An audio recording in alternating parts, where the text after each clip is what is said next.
그러므로 어느 누가 일어나서 장군님을 죽이려고 쫓아다니는 일이 있더라도 장군님이 생명은 장군께서 섬기시는 주 하나님이 생명 보좌기에 싸서 보존하실 것이지만 장군님을 거역하는 원수들의 생명은 주님께서 돌팔매로 던지듯이 팽개쳐 버리실 것입니다.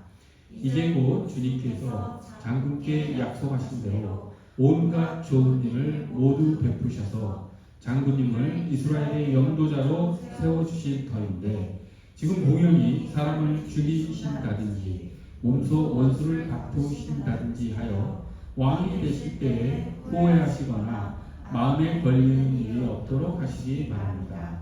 주님께서 그에게 좋은 일을 장군께 베풀어 주시느라 이 종을 기억해 주시기 바랍니다. 아멘. 오늘 본문 말씀은 아비가일이라고 하는 여인이 다윗에게 한 말입니다. 아비가일이 지금 다윗이 개인적인 복수를 하는 일을 말리고 있는 그런 말이죠. 아비가일은 나발이라고 하는 사람의 아내였습니다. 당시. 그런데 지금 다윗은 그 아비가일의 남편 나발에게 복수를 하러, 안갚음을 하러 지금 가는 길인데 중간에 아비가일이 다윗을 만나 그 일은 다윗이 할 일이 아닙니다. 하나님께서 다윗은 당신은 세워주신 앞으로 이스라엘의 왕이 될 사람인데 어찌 왕이 된 후에 후회하시거나 이렇게 마음에 걸리는 일을 지금 하시려 합니까? 라고 지금 하면서 다윗이 하는 일을 지금 막고자 하는 그런 말이지요.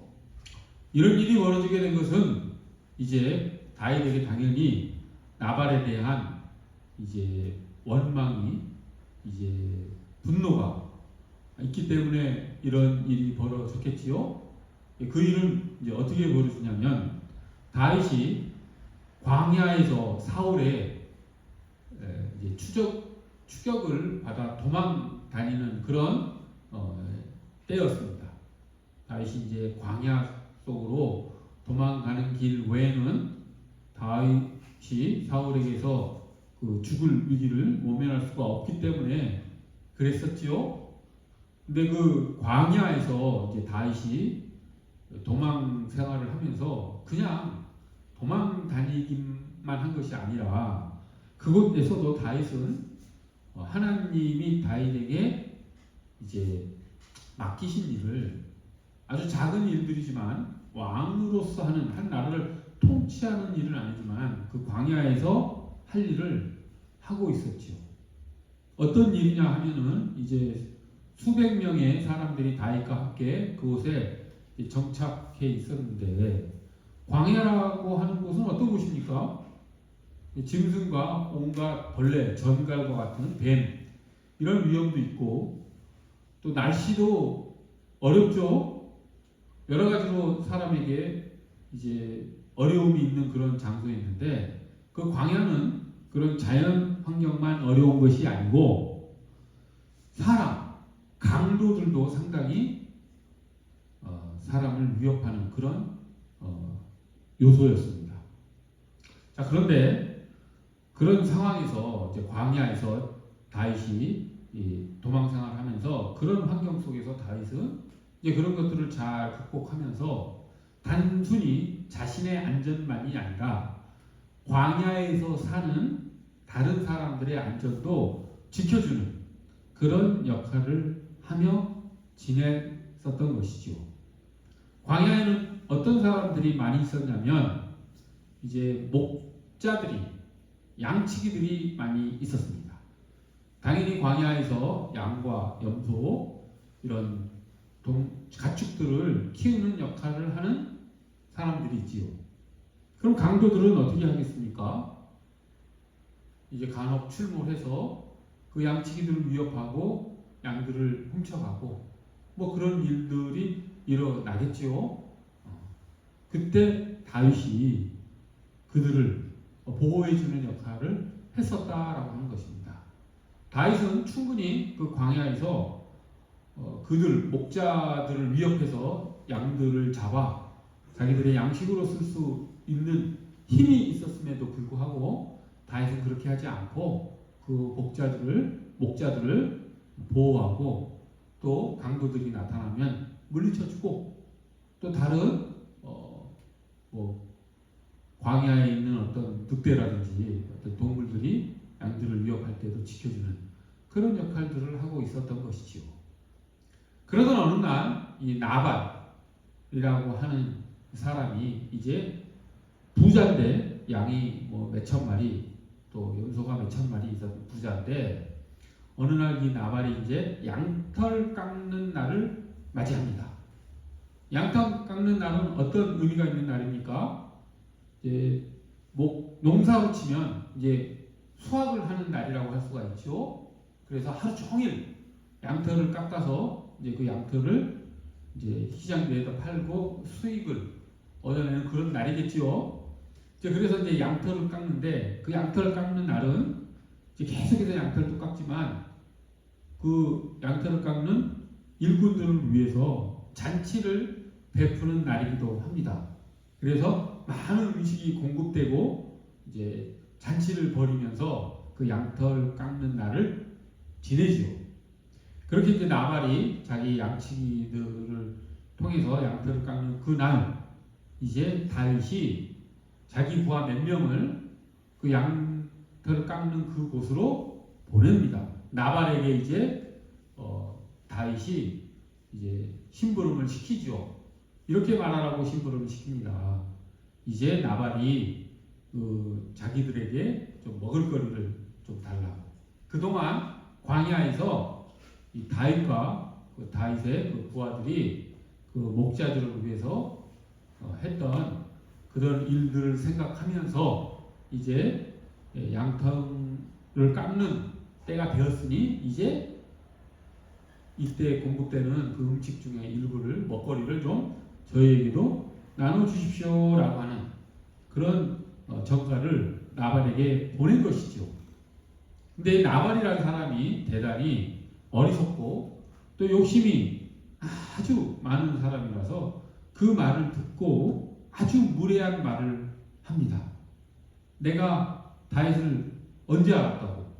다윗이 누구인데 내가 그에게 먹을 것을 주냐고. 지금은 시대가 이 종들이 다 주인을 떠나서 멋대로 날뛰는 그런 시대가 되었다고 라고 하면서 먹거리 줄 것을 거절합니다. 그 얘기를 들은 다윗이 나발에게 그 얘기를 부하를 통해서 들었겠지요. 들은 다윗이 이제 그만 분노에 휩싸이게 되는 것이죠. 그래서 400명을 무장시키고 칼을 들고 나발에게로 가자 합니다. 그래서 하나님께 맹세컨대 내가 나발 집에 있는 남자들을 한 명도 죽이지 않, 그러니까 한 명도 남겨놓지 않고 살려준다면 내가 하나님한테 심판을 받을 것이다 라고 맹세하면서 그 400명과 함께 나발이 있는 곳으로 가는 것이죠. 그때 이 소식을 미리 안 나발의 종 중에 한 명이 불이 나게 이제 나발의 집으로 와서 그 잔치하는 곳으로 와서 집으로 와서 나발에게 얘기해봤자 이것은 통하지 않을 것이다 라고 하는 것을 알고 그 나발의 아내 아비가일에게 이 위급한 상황을 전달을 합니다. 그래서 아비가일이 급하게 이제 자기 남편 나발이 어떤 사람인지 알기 때문에 나발에게 얘기하지 않고 급하게 음식을 마련해서 무화과 말린 거라든지 건포도라든지 또 포도주라든지 또 양을 삶은 것 이런 것을 낙타에다 실어서 급하게 다윗을 만나러 갑니다. 그리고 나발이 도착하기 전에 그 도중에 지금 아비가일이 다윗에게 지금 이 말을 한 것이죠. 아비가일이 그때 다윗을 만나서 한 말이 오늘 본문 말씀입니다. 그것을 좀 풀어서 얘기하면 이렇게 풀어서 얘기할 수가 있습니다. 제가 풀어서 한번 아비가일이 다윗에게 어떻게 말했는지 다시 한번 말씀드리겠습니다. 부디 제발 간청하오니 참아주십시오. 이것은 이스라엘 왕이 되실 분이 할 행동이 아닙니다. 당신이 누구인지를 빨리 깨달으십시오. 하나님의 기름 부음, 하나님의 자비를 잊지 마십시오. 원한을 풀기 위해서 싸우지 마십시오. 당신은 여호와를 위하여 싸워야 할 뿐이 아닙니까? 원수 갚는 일은 하나님이 하실 것입니다. 어느 누가 일어나 당신을 해하려 한다 하더라도 당신의 생명은 당신이 섬기는 하나님이 생명 보자기에 싸서 보존하실 것입니다. 당신의 적들의 목숨은 주님이 물매로 던지듯이 던져버리실 것입니다. 라고 지금 아비가일이 다윗에게 말한 것이죠. 요지는 지금 다윗 정신 차리십시오. 당신은 이런 일을, 개인적인 원한을 갚는 일을 복수를 해야 될 사람이 아닙니다. 당신은 하나님의 기름 부음을 받았고 앞으로 이스라엘의 왕이 될 분인데 이런 개인적인 원한을 갚는 일을 했어야 되겠습니까? 나중에 왕이 되셨을 때 반드시 후회하실 일입니다. 이제 그 일을 그만두시고 하나님을 생각하십시오. 하나님을 바라보십시오. 하나님이 당신을 이끌고 계십니다. 하나님이 당신을 인도하고 계십니다. 하나님이 당신의 생명 보자기에 싸서 보호하실 것입니다. 그러니 이런 사소한 일에 나서지 마시고 앞으로 하나님의 기름 부음을 받아 해야 될 일에 집중하십시오. 빨리 정체성을 다시 깨닫고 하나님의 기름 부음 받은 자로서의 일을 하십시오라고 아비가일이 이야기를 한 것입니다. 참으로 아비가일이 지혜롭게 다윗을 설득했지요. 그 말을 들은 다윗이 깨달은 것이죠. 자기가 지금 무슨 일을 하고 있는지, 내가 왜 지금 하나님의 기름 부은 자로서 나의 분노를 못 이기고 내가 지금 모욕을 당했다고 그것을 보복하려고 지금 나섰는지, 내가 어리석은 자와 지금 같은 그런 입장에서 그와 싸우려고 하고 왜 이러고 있는지를 다윗이 깨닫게 되지요. 그리고 다윗은 아비가일을 통해서 자신의 정체성을 깨닫는 동시에 하나님을 바라봅니다. 다윗이 하나님의 마음에 합한 자다, 하나님이 보시기에 아주 합당한 자다라고 평가를 받을 수 있었던 것은 바로 이런 것 때문입니다. 다윗도 완전 무결한 사람이 아니었죠. 이렇게 실수를 하는 사람이었죠. 하지만 다윗이 하나님의 마음에 합당한 사람이 될 수 있었던 것은 이렇게 자신의 실수를 알았을 때 바로 하나님께 돌아설 수 있는 사람이었기 때문인 것이죠. 다윗은 아비가일의 말을 주제넘은 말로 받아들이지 않고 오히려 화를 더 북돋는 그런 말로 받지 않고 아비가일의 말을 통해서 하나님을 바라볼 수 있었던 것이라고 할 수가 있습니다. 그래서 다윗은 분노를 멈추지요. 그리고 돌아갑니다. 참 그런데 재밌는 것이 이 다윗이 이 일을, 즉 분노에 휩싸여서 나발을 죽이겠다고 나서는 이 일을 할 때가 또 언제냐면, 이게 사무엘상 25장인데 24장과 26장을 보면 25장 지금 다윗이 한 일이 얼마나 또 우스운지 어리석은지를 더 확실하게 알 수가 있습니다. 즉 25장 이 사건이 있기 전에 24장에 사무엘상 24장에 무슨 일이 있었냐면, 아주 다윗이 사울을 죽일 수 있는 그런 기회가 있었던 때가 24장에 나옵니다. 이제 사울이 다윗을 추격해서 추격대를 이끌고 다윗을 찾아 막 돌아다니다가 이제 사울이 배가 아픈 것입니다. 이제 뒤를 보려고 이 광야에서 공중 화장실이 당연히 없었겠지요. 이제 동굴에 들어가서 그래서 뒤를 보려고 뒷걸음질을 쳐서 들어가서 뒤를 보는데 바로 그 동굴에 다윗이 있었죠. 부하들과. 그래서 다윗은 그때 그냥 칼로 뒤를 보고 있는 사울을 찌르기만 하면 자기의 그 고생은 완전히 끝나고 광야의 그 피난 세월은 끝나고 이스라엘의 지도자 왕이 될 수 있는 천재 이후의 기회를 잡은 것이죠. 하지만 다윗은 그렇게 하지 않습니다. 그를 살려주죠. 하나님이 어쨌든 사울이 실수를 많이 하고 죄를 많이 짓고 하는 왕이지만 하나님이 세우신 왕이기 때문에 자기의 칼로 사울의 피를 묻힐 수 없다라고 하면서 사울을 살려줍니다. 보내주지요. 그런 일이 24장에 있었고 25장에 지금 다윗이 개인적인 분노를 이기지 못하고 나발에게 칼을 들고 쫓아가는 장면이 나오고 물론 아비가일에 의해서 정신을 차리긴 하지만 그리고 26장에 무슨 일이 또 벌어지냐면 이번에도 또 24장에 있었던 일과 비슷한 일이 벌어집니다.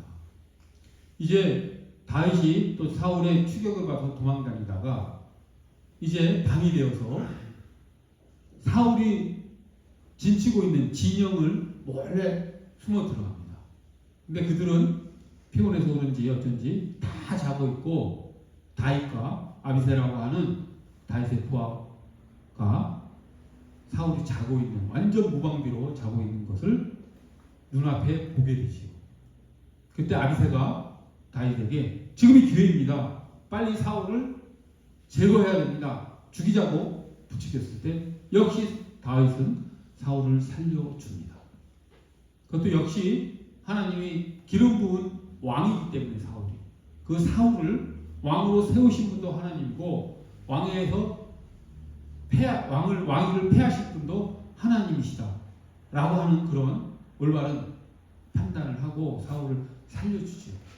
그러니까 24장, 26장은 다윗이 위대한 사람이 하기 힘든 하나님의 은혜로서만 할 수 있는 일을 큰 일을 성취한 그런 장들이죠. 사탄이 다윗에게 죄를 짓도록 아주 완벽한 환경을 만들었음에도 불구하고 다윗은 그 유혹을 이겨내고 하나님의 손길에 반응했던 하나님의 사람으로서 해야 될 일을 했었던 그런 내용이 24장과 26장에 나오지요. 근데 지금 25장은 어떻습니까? 그런 엄청난 사탄의 유혹을 이겨낸 다윗이 단지 자신이 모욕을 당했다라고 하는 그런 개인적 분노 때문에 한 일가를, 한 가족을, 그리고 한 부족이라고 할 만큼 많은 사람들을 다 몰살시켜버리겠다라고 하는 일을 지금 하는 마음이 들지 않았습니까? 참 어찌 보면 재미있지요. 다윗이 왜 그렇게 엄청난 유혹을 이겨낼 수 있었으면서 이런 사소한 그런 일들은 이겨내지 못했을까요? 다윗이 어떻게 그럴 수 있었을까? 라고 하는 생각이 드는 장이 25장의 그 내용이죠. 우리는 여기서 조심해야 될 것이 우리의 삶에도 다윗과 같이 똑같이 발생한다라고 하는 것을 깨달을 수 있어야 됩니다. 우리도 때로는 사탄이 우리를 유혹하는 큰 위험에는 아주 영웅적인 우리 마음으로 용기를 가지고 그것을 이겨낼 때가 있습니다. 그런 승리의 삶을 살아갈 때가 있죠. 그러나 우리가 더 자주 넘어지는 곳은 어느 곳이냐면 사소한 일, 우리의 일상에서 자기가 가장 많은 시간을 보내고 가장 가까이 지내는 사람 사이에서 일어나는 일 중에서 사탄이 유혹을 했을 때 넘어지는 일, 사소한 일, 일상에서 벌어지는 사탄의 유혹에는 자주 넘어지는 그런 실수를 범한다라고 하는 것이죠. 다윗도 그런 것이라고 할 수가 있습니다. 사탄이 엄청난 유혹을 했을 때 사울을 라고 하는 그런 유혹을 했을 때는 이겨냈지요. 왜? 마음에 지금 사탄이 이 일을 벌인 것이다. 그리고 이 일이 얼마나 큰 일이다 라고 하는 것을 알았기 때문에 충분히 그것과 싸워 나갈 수 있었던 것이라 할 수 있습니다. 하지만 개인적으로 자신이 모욕당했다, 자신의 자아가 상처를 입었다 라고 하는 그런 사소한 일에 지금 다윗이 넘어지고 말아버린 것이죠. 그래서 우리는 이런 결론을 내릴 수가 있습니다. 어떤 결론이냐면 그리스도인이란 홀로 걷는 법을 배워 나가는 사람이 아니라 홀로 자신이 그런 유혹들을 이겨나가는 그런 영웅적인 인간이 돼가는 것이 그리스도인이 아니라고 하는 것이지.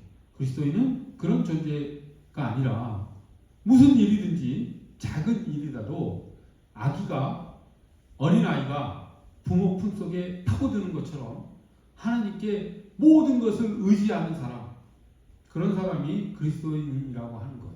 다윗이 지금 실수한 것은 무엇입니까? 자신의 자아가 상처를 입었다. 내가 열받았다. 내가 나발 정도는 그냥 죽여버릴 수 있다. 자신의 힘을 믿고 지금 자아가 펄펄 날뛴 것 아닙니까? 이런 사람을 하나님께서는 원하시는 것이 아니라고 하는 것이죠.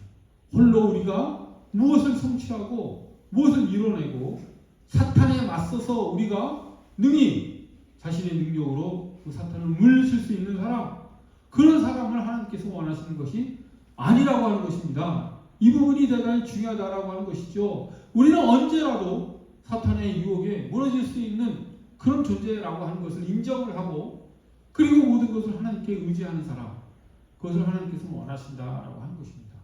다윗이 그 부분에서 실수한 것이죠. 우리 대부분의 사람들도 그렇습니다. 타 종교와 기독교의 가장 큰 차이점 중에 하나가 여기에서도 드러나지요. 다른 종교에서는 무엇을 요구합니까? 그런 불굴의 용기를 가진 사람, 그런 승리의 삶을 사는 사람들이 되기를 타 종교에서는 요구합니다. 그렇게 되어야지만 구원을 얻을 수 있다라고 요구하죠. 불교에서는 그래서 엄청난 수련, 돌을 닦는 일을 해나가지 않습니까? 속세를 멀리하고 머리도 깎고 결혼도 안 하고 그렇게 속세를 등지고 들어가서 엄청난 수련을 통해서 금강석과 같은 그런 마음을 만들어내서 구원을 받는다. 그것이 불교의 도죠. 자력구제를 어떻게든지 이뤄내려고 하죠. 하지만 기독교는 그런 정도가 아니죠. 불가능하죠. 우리는 하나님이 없다면 그저 이 다윗과 같이 사소한 일에도 넘어질 수밖에 없는 그런 존재다. 때문에 하나님의 은혜가 너무도 우리에게 절실하다. 그럼으로써 하나님의 품속으로, 하나님의 은혜 속으로 파고드는 사람, 그것이 하나님이 요구하시는 하나님의 사람이라고 하는 것입니다. 하나님이 다윗을 내 마음에 합당한 자다라고 말씀하신 그 이유가 다윗의 성취에 있지 않고 다윗의 업적에 있지 않고 다윗이 이뤄낸 어떤 불굴의 용기나 그 위대한 업적에 있는 것이 아니라고 하는 것이죠. 다윗은 언제든지 하나님께 의지하는 사람이었다라고 하는 것. 자신이 실수했을 때는 바로 돌이키고 다시 하나님께 나아가는 그런 사람이었기 때문에 때로는 불굴의 용기를 가지고 골리앗과 같은 엄청난 적 앞에서도 용기를 잃지 않고 겁을 먹지 않고 그를 물리칠 수 있는 그런 위대한 행위도 하지만 때로는 이렇게 실수할 때 또 하나님께 다시 돌아서는 사람, 그런 사람이 다윗이었기 때문에 다윗이 골리앗을 물리칠 수 있었던 이유도 자신의 힘이 아니라 하나님을 의지했기 때문이죠. 다윗이 골리앗을 물리치러 나갈 때 무엇이라고 했습니까? 너가 칼과 창으로 나를 대적하려 하느냐? 나는 하나님과 함께 나아간다 라고 하면서 골리앗을 물리치지 않았습니까? 다윗의 마음에는 하나님으로 가득했던 것이죠. 그렇기 때문에 하나님은 다윗을 하나님의 마음에 합당한 자라고 했던 것입니다. 우리가 여기서 잊지 않았으면 좋겠습니다. 그리스도인은 하나님의 은혜 가운데 거하기를 소망하는 자, 그런 사람이 하나님의 사람이라고 하는 것이죠. 우리는 또 오늘 본문을 통해서 한 가지 더 알아야 될 것이 하나 더 있죠. 그것은 아비가일이라고 하는 여인입니다. 그 여인은 아름다운 여인이었지요. 외모만 아름다운 것이 아니라 내적으로도 영적으로도 대단히 아름다운 여인이었습니다. 그렇기 때문에 다윗이 아비가일을 통해서 하나님을 볼 수 있었다라고 하는 것을 우리가 꼭 깨달았으면 좋겠습니다. 진선미라고 하는 덕목이 있지요. 진, 진리, 선, 선함, 착함, 선함, 그리고 미, 아름다움. 세 가지 덕목 우리가 되게 많이 이야기를 하지요. 근데 이 아름다움의 어떤 역할이랄까 기능이랄까 하는 것은 오늘 본문에서 아비가일이 우리에게 보여주는 것과 같은 역할을 합니다. 무슨 소리냐면 우리는 미를 통해서 아름다움을 통해서 진리를 보고 아름다움을 통해서 선함을 본다라고 하는 것이죠. 즉 아름다움은 진리와 선함으로 나아가게 해주는 어떤 창문과 같은 그런 것이라고 하는 것이죠. 지금 다윗이 어떻게 해서 하나님께로 다시 돌아섰습니까? 아비가일을 통해서. 아비가일의 무엇을 통해서입니까? 아비가일의 아름다움을 통해서 다윗이 하나님께 다시 돌아설 수 있었다라고 하는 것이죠. 자, 이것은 우리가 일상생활에서도 우리가 수없이 경험하는 일입니다. 아름다움을 통해서 진리에 다가서는 것, 아름다움을 통해서 선함에 다가서는 것, 그것은 우리가 일상에서도 흔히 경험하는 그런 사실입니다. 어떤 경우에 그런 일이 벌어진다면 우리가 감동하는 경우가 있죠. 소설을 읽거나 또는 다른 사람들의 선한 행위, 아름다운 행위를 보면 어떻습니까? 감동을 하죠. 왜 감동을 합니까? 그 아름다운 행위를 보고 감동하죠. 그 아름다운 행위를 통해서 우리는 감동, 즉 하나님의 마음과 접촉할 수 있는 것이죠. 그 아름다운 행위는 이처럼 우리의 마음을 감동시켜서 진리, 곧 하나님께 다가갈 수 있게 해주는 것. 즉 우리는 아름다운 사건이나 이야기, 영화나 소설, 또 실제로 세상에서 일어나는 그런 스토리를 통해서 우리는 한다라고 하는 것. 그것이 바로 우리가 아름다움을 통해서 하나님께 나아가게 되는 경험이라고 하는 것이죠. 그래서 우리는 세상에 있는 온통 아름다운 것들을 통해서 하나님을 바라볼 수 있게 되는 것이죠. 자연 속에서의 아름다움, 또 사람들 속에서의 아름다움, 이런 것들을 통해서 우리는 하나님께 나아갈 수 있는 것이다. 아름다움이라는 것은 이처럼 하나님께 나아가는 통로구나 라고 하는 것을 아비가일이 다윗을 설득함으로써 다윗이 아비가일을 통해서 하나님께 다시 돌아서는 이 장면을 통해서 우리가 깨달을 수 있는 것이지요. 우리가 하나님의 생기를 받아 창조된 것은 그런 아름다움을 우리가 소유한 존재라고 하는 것, 우리가 잊지 않았으면 좋겠습니다. 우리 안에도 하나님의 아름다움이 있다라고 하는 것이죠. 우리가 아무리 부족하고 연약한 존재라 할지라도 그런 아름다움을 발할 수 있는, 발산할 수 있는 그런 존재가 또한 우리라고 하는 것. 그래서 우리를 통해서 세상 사람들이 하나님을 바라볼 수 있게 된다라고 하는 것을 우리가 꼭 기억했으면 좋겠습니다. 우리가 아름다운 모습을 보였을 때 세상은 우리를 통해서 하나님을 본다라고 하는 것. 그런 우리가 되기를 간절히 소원합니다. 그럼으로써 우리의 행동가지 하나하나, 언행 하나하나를 조심하고 경건하게 행함으로써 우리가 하나님의 모습을 세상에 보여줄 수 있는 그런 삶을 살기를 간절히 원합니다. 그렇게 아름다운 존재로서 우리의 정체성을 잃지 않고 하나님의 사람으로서, 하나님의 자녀로서 삶을 살아나가는 우리 모두가 되기를 간절히 소원합니다. 기도하겠습니다. 거룩하고 자비로우신 하나님 아버지, 다윗이 개인적인 분노로 지금 죄를 지으려고 하였으나 아비가일의 아름다움을 통해서, 아비가일의 아름다운 말을 통해서, 아비가일의 그 아름다운 행동을 통해서 하나님을 다시 볼 수 있게 되었습니다. 하나님, 우리 또한 아름다움을 통해서 하나님을 볼 수 있는 우리가 될 수 있도록 하여 주시고, 또한 우리 안에 있는 아름다움을 세상에 내보여 우리를 통해 하나님을 세상에 볼 수 있도록 저희를 이끌어 주시옵소서. 감사드리며 예수 그리스도 이름 받들어 기도드립니다.